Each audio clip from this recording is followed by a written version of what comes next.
Hey everyone, welcome back to the channel. Today we are diving into the backbone of AWS networking, the Virtual Private Cloud, or we call it as VPC. So if you have ever been confused about VPCs, subnets, net gateways, or route tables, you are not alone. These terms sound technical and they are. But what if I told you we could understand all of this using something as relatable as a corporate office setup? Yes, that's right. Imagine AWS network as a company campus with offices, reception area, secure departments, internet access policies, and even employees scaling up based on workloads, right? So stick with me till the end. I will not only explain the core components like public and private subnets, ALB, net gateway, and RDS, but I will also show how they all fit together using this real world analogy. So let's demystify AWS VPC once and for all. So let's start with the presentation. AWS architecture, which is like highly available as well as highly scalable. So if you see these components at a time, it might be overwhelming. So let's first understand it with the corporate analogy, like what all these terms means. I mean, how you can relate it so that it becomes easy to understand. So moving to the next slide, and before I move further, just think like you are going to start your own company. So first thing, what you decide, like from which city we are going to operate, right? So like you come up with one particular city that is nothing but your region. Okay, in AWS, like we have region, you can compare it, you can correlate it with a city. Okay, so let's say like I am from Pune. So I'll go with the example of Pune. So let's consider like the company which I am going to start is in Pune, and now comes the campus. It's obvious, like when we select a city, then we have to think of which location we will be kind of operating. So in our previous example, if you remember, we had region, and then inside the region, like you select your VPC, okay, Virtual Private Cloud. So it's a kind of boundary created with all the components together, and it is as good as our campus. Like in Pune, if I say like I can have one or multiple branch in Hinjewari campus, and I can have another branch maybe at Magabatta city. Okay, so let's move further. So this is your VPC compared as campus, and within the VPC you have now branches, the buildings created, right? So these are nothing but your availability zone. So your availability zone basically it's like a kind of a data center created by AWS. Okay, so generally like to make a highly scalable and available infrastructure where like even if something happens at one location, like let's say some disaster happens at one location, our business should not stop. That is why AWS has come up with multiple availability zone within a single region. Okay, so when you design your VPC, you can select multiple regions which are kind of physically at least 100 meter apart from one to other. Okay, so now if you move further, so once your availability zone is decided, you place your components over there, right? Start placing your, like once you have decided your building, you now start thinking of like how your office will look like. So basically, when we talk about VPC, we have two kind of subnets. Okay, these are public and private subnets. So it is as good as like when you enter into any corporate office, you have a reception or a public area where like anyone can go visit, talk to receptionist, or you will have security guards moving around. Okay, and the customer can visit easily. But there are private rooms, right? Like white room, general ODC, or the server room, the store room, where not every end user can get inside, right? So you can consider those two things as like public subnet as well and a private subnet. Okay, so now you have a building, you need to enter the building, you need a main gate, right? So that is your internet gateway. When we talk about VPC, it's a cloud, you can say a set of compute devices which are kind of residing on a cloud within a VPC boundary, but you need to access it. You access it through internet gateway. Even they communicate to the outside world using internet gateway. Okay, so this is the single entry point for VPC. Okay, I mean to say like VPC can have only one internet gateway at a time. So you can consider as your entrance area, main entrance gate. Okay, so that is your internet gateway. And now if you see, you have a front desk and employees sitting inside the ODC. Okay, so you can correlate it with your like in public subnet, what you are going to place, those applications which are going to be accessed publicly by the end user. So if I try to explain you now, would I place my database in a public subnet? No, right? Because I don't want my end users or my customers directly talking to my database. Okay, rather what I would have, I will have a front end application like a web application. Okay, maybe let's say if you talk about Amazon website, right? So what you see is a web page where you do and you like where you can search any product, right? Basically, and you can place your order. Okay, let it be any website, basically. So you see the UI, okay, but under the hood, that application, it is hitting some backend application, okay, which might have a business logic in place, right? So that backend application which end user is not seeing, that application is going to sit on your private, I mean your private subnet like white room ODC and general ODC, right? And even the database, that is you are not going to place directly on your public subnet. So general ODC, like you can see here, like employees sitting inside the ODC, they are like accessing, they are residing inside the private rooms which are not available for public. And your front desk, public subnet, like you see the reception area. Okay, let's move further. Now you have HR policy for supporting and staffing, right? Not like whenever we are onboarded for any company, okay, the HR policy and the staffing team, the RMG pool, they come together and decide like which employee is going to work on which project, right? So your HR policy or this supporting staff, you can correlate with your auto scaling group. So we have a concept called auto scaling, which basically takes care of scale in and scale out.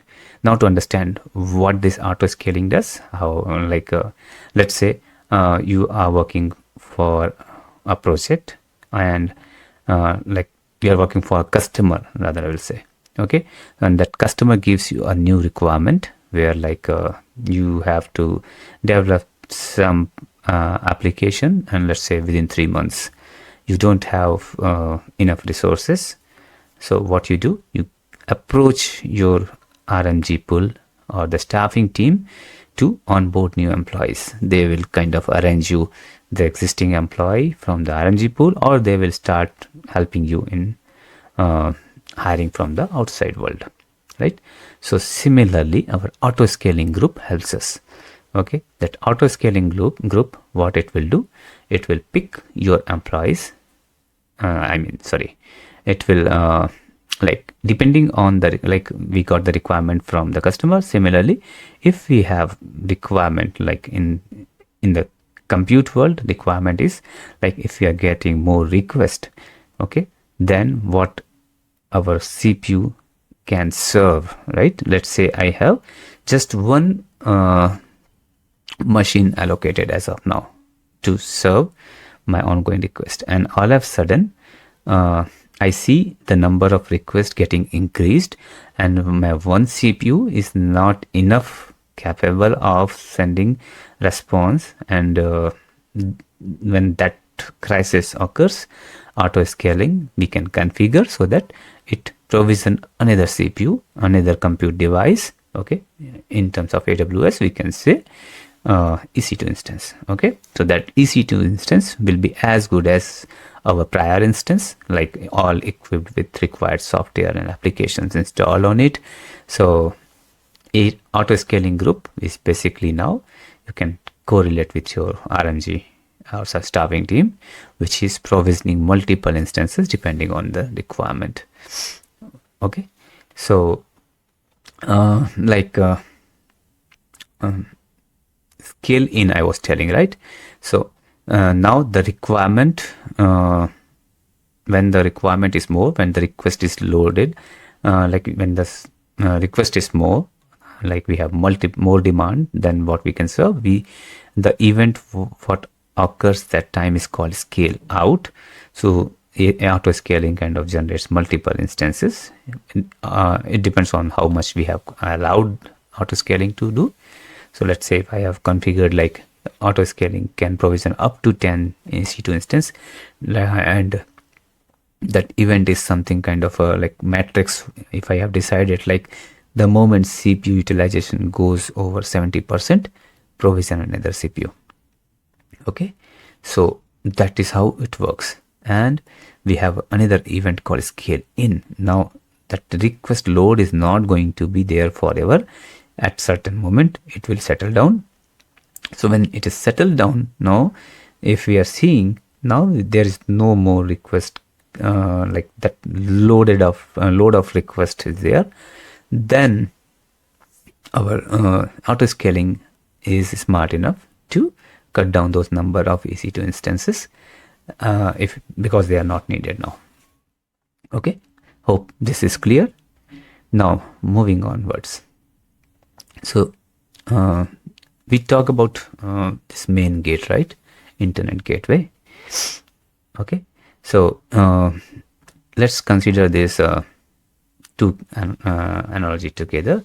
So when you see employee, okay, so basically here you can correlate things.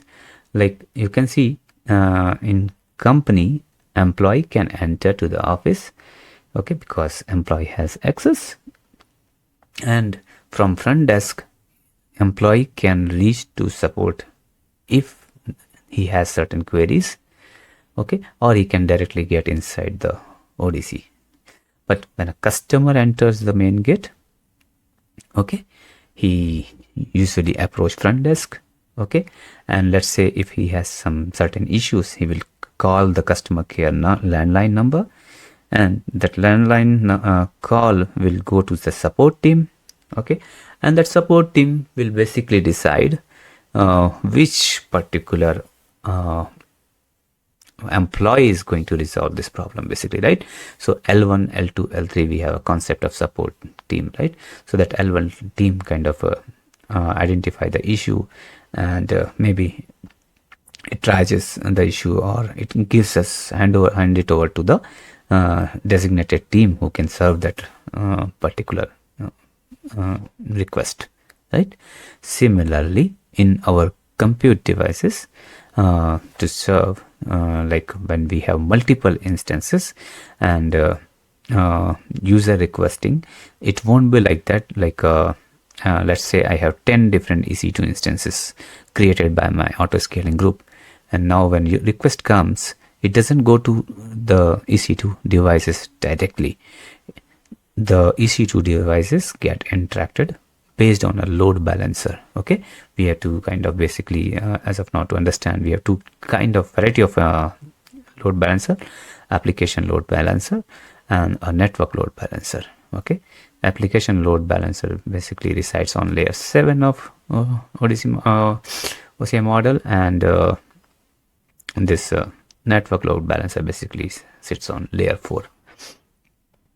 So this application load balancer, let's say you have multiple web applications, multiple instances of your web EC2 machines, and load balancer is smart enough to pass the request to each EC2 instance in a round robin fashion, but the end user, when accessing the application, it will be just hitting the load balancer. So load balancer will have one endpoint, a URL kind of thing, and that URL will be hit by the user. Or if in case of backend application, let's say if you see this branch 2 and branch 3, these are white room ODCs, right? So similarly, we will have backend applications residing in our private subnet. So in that case also, the load balancer basically decide which particular instance in my private subnet has to be hit. But this load balancer will expose one single endpoint, and my front end application will be hitting that endpoint only. Okay, so similarly, like we have support team residing. Okay, now when we talk about this employee who has direct access, it doesn't mean that that employee can reach to your ODC directly. Similarly, if customer has access, even that also we can define who can access, who can like there are certain time when we restrict access to our public places as well, right? We can restrict that. So we have badges and guards to secure this. So like if I have access to my office, it doesn't mean I can enter inside any room. I will have my designated ODC. I can enter in only in that ODC. I cannot enter to maybe a database room or server room, right? Or I cannot enter ODC, that white room ODC, if I have access for general ODC. Okay, so this badges and guards, that kinds of creates another level of security which decides who can access what. Okay, so this basically you can correlate with your security group. Okay, so we have a concept called security group. So that defines basically, that has rules, like you can create rules. Let's say when we are creating an HTTP application, basically we hit to the 80 port, okay, 8080 port. So now if I allow that port in my security group, then only your front-end application can be requested from outside world. Similarly, if I want to access my machine using RDP or an SSH, so for that also, if a rule is defined in security group, then only that machine can be accessed from outside world. Okay, so this plays a crucial role. Okay, as good as we have our badges and guards, right? Now, next thing, like we have Wi-Fi, like there are corporates which allow, like in our offices, we are basically allowed to access Wi-Fi, right? But it doesn't mean we have a public Wi-Fi, like we access in our home, or we access in the airport lounge. Okay, the Wi-Fi what we access inside the corporate, it is secured and like kind of allow us to interact with the outside world, right? But like as I told earlier, like public subnet, it has direct access to the world through internet gateway. What about private subnets? Like at a time we want to install certain softwares, or we want to download something from private subnet.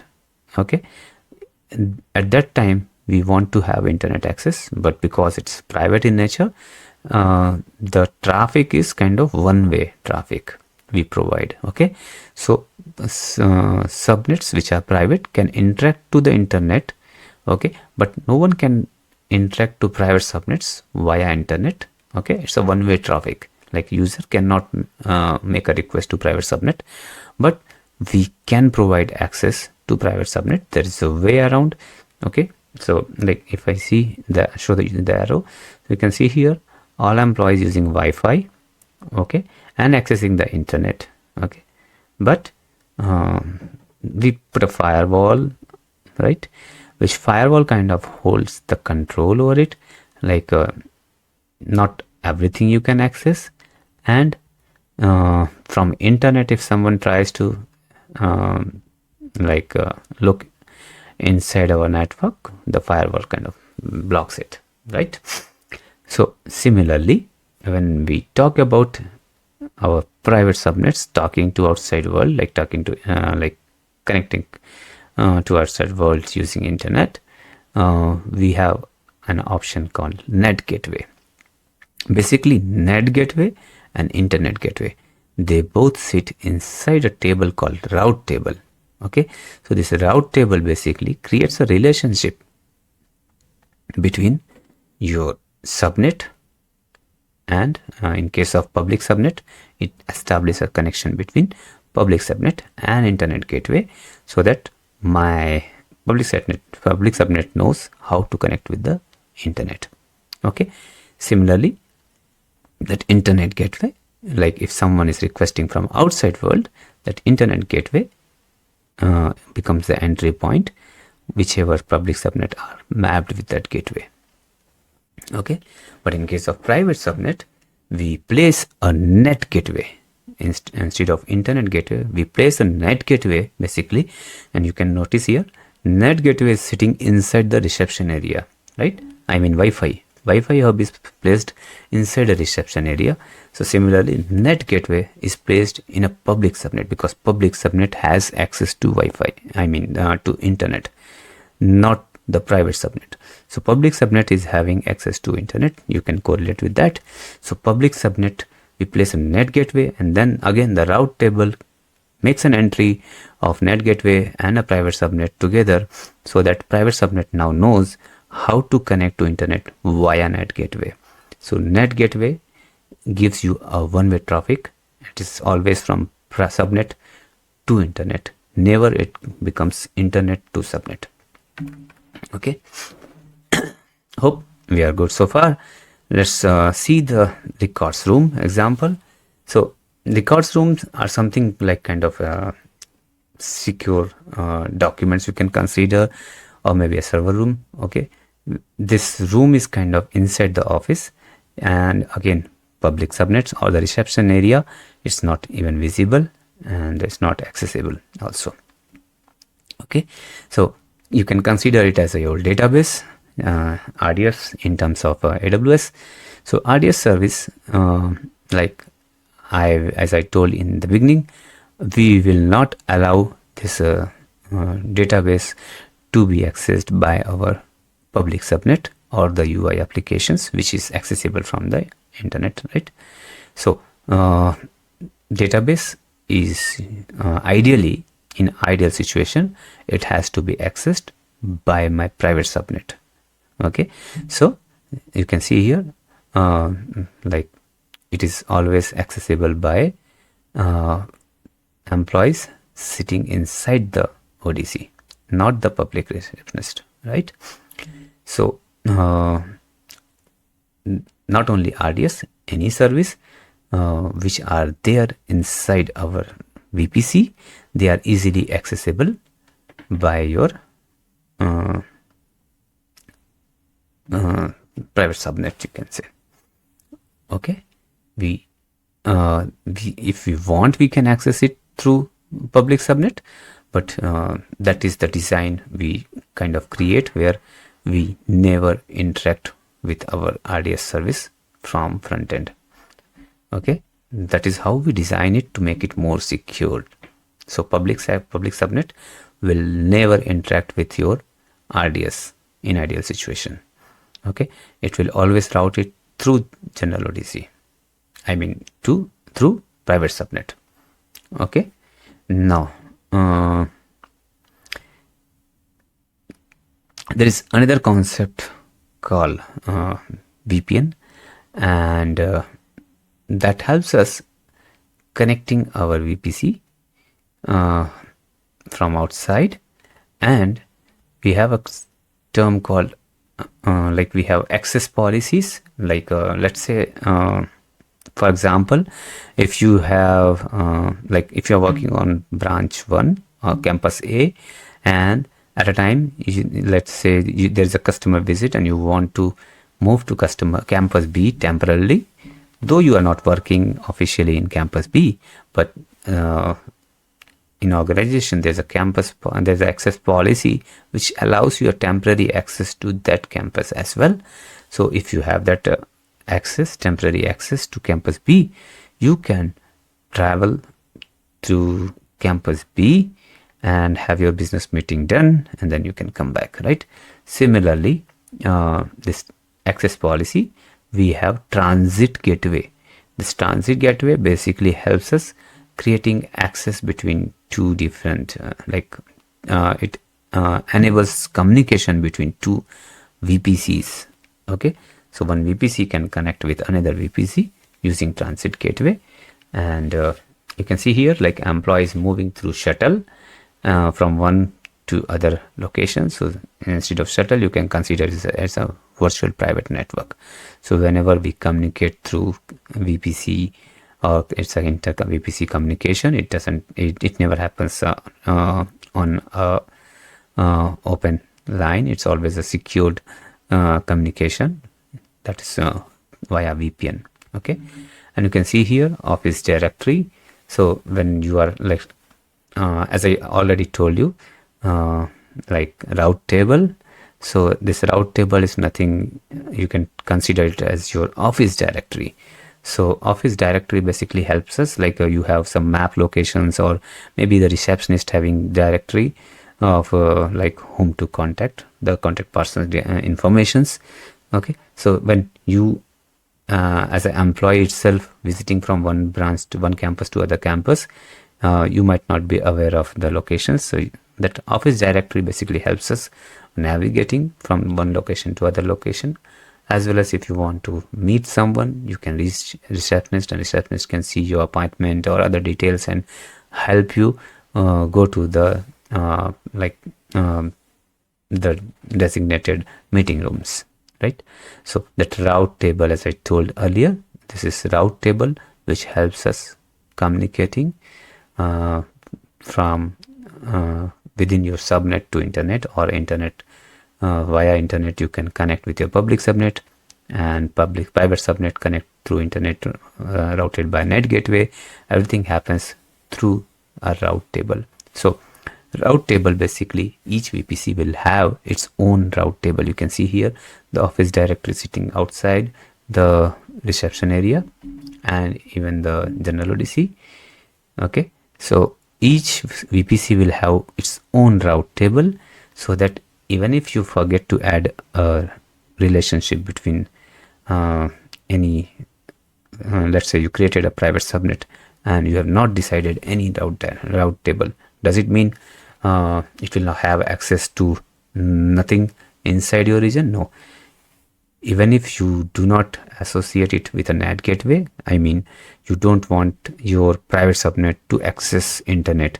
Okay, so there's no need to attach a route table entry with NAT gateway, but your VPC, I mean your private subnet, will still be able to access your record rooms, I mean the RDS. That happens via the default route. Okay, the default route table is always there with your VPC. Okay, now whenever you create a designated route table for VPC, that becomes like that gets preference over the default route table. So you can see in the diagram, each branch has their own defined office directory. Similarly, you can have subnet specific route table. So if it is public subnet, you will have an entry of internet gateway and mapping with the public subnet inside the route table. And if it is a private subnet, you can have an entry of net gateway, which will help you communicating through the outside world. So I hope you like this corporate analogy and it makes your concept clear.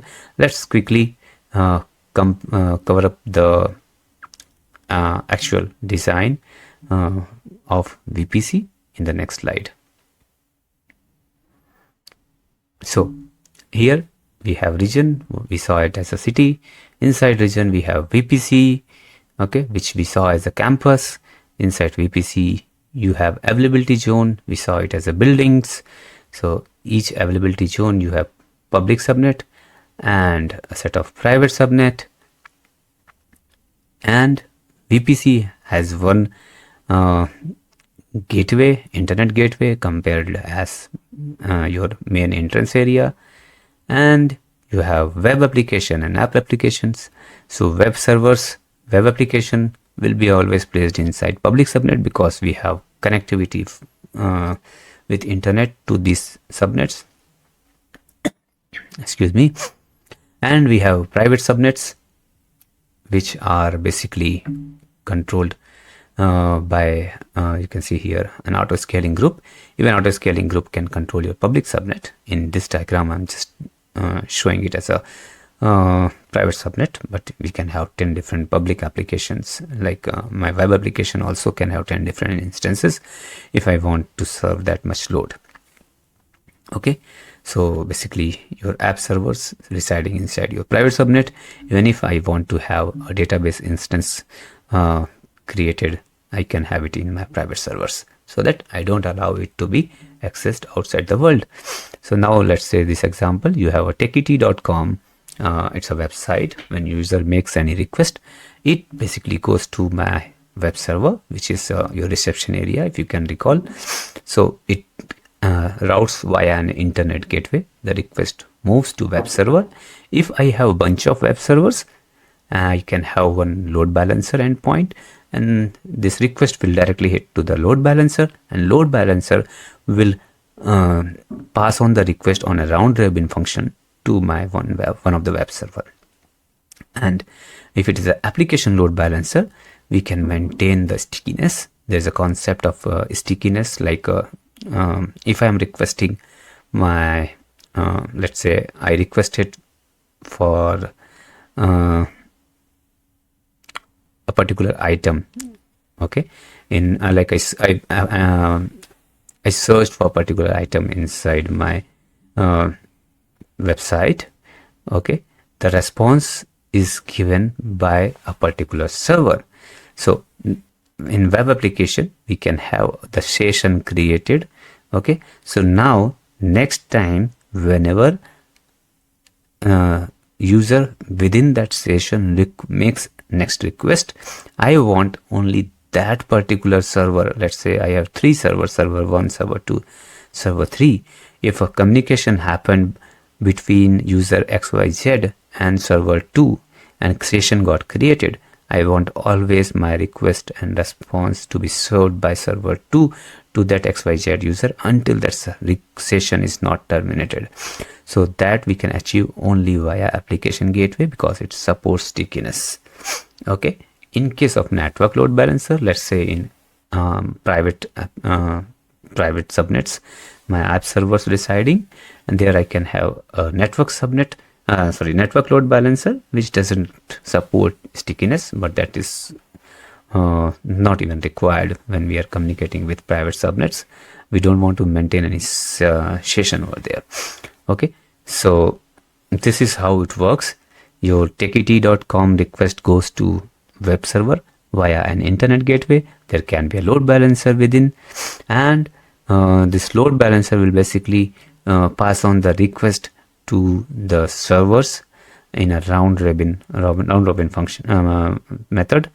Okay, and whichever server the request reaches, that server will perform the computation and return back the response. The response is again traversed back to the load balancer. Via load balancer, it reaches back to the web application, and then the web application renders the application and users see the response basically.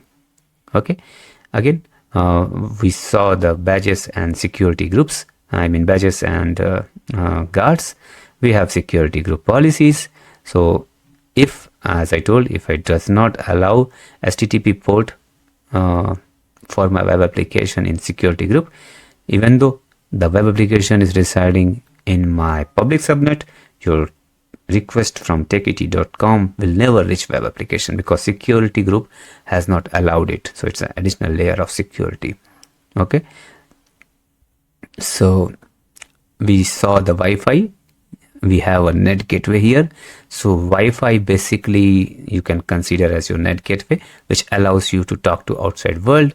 We had a Wi-Fi with firewall there, and here we have a net gateway, which is a kind of controls all this activity. It doesn't allow the traffic from outside world to our subnet, only allows traffic from subnet to your internet. Okay, so you can see the communication. It is like kind of one way via net gateway. Again, like there's a route table entry whenever we have communication from one service to other service. Route table basically helps us to establish this connection. In case of this, there will be an entry of net gateway, and it will kind of associate that net gateway with a private subnet, so that private subnet can connect with your internet using net gateway, which is again placed in public subnet. Net gateway has to be placed in public subnet because only our public subnet has internet gateway route.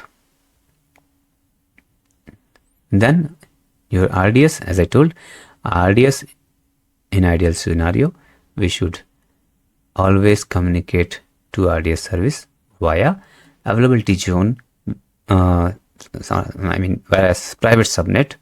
Okay, in this case availability zone 1A and 1B having private subnet, and those private subnets should ideally connect. Now when I say in ideal situation, so how does it gets controlled? Again, we have security groups and IAM policies. Okay, so these policies kind of restrict access of my public subnet. Okay, we can have always policies created around which will not allow the subnets, like the public subnets access. Okay, so you can you can be assured that anyway our components residing in public subnet will never have access to RDS. Okay, now next again, like transit gateway, as I told, transit gateway helps us communicating between two VPCs. Okay, and even if you want to communicate to a VPC via internet, you can have a VPN, which VPN helps you to communicate securely. And last but not the least, route table. We already covered that. Thanks for watching this. Do comment if you have any query, and don't forget to subscribe my channel for more such video. And if you like it, please give me a thumbs up, and don't forget to share it with your friends who are learning AWS Cloud. Thank you.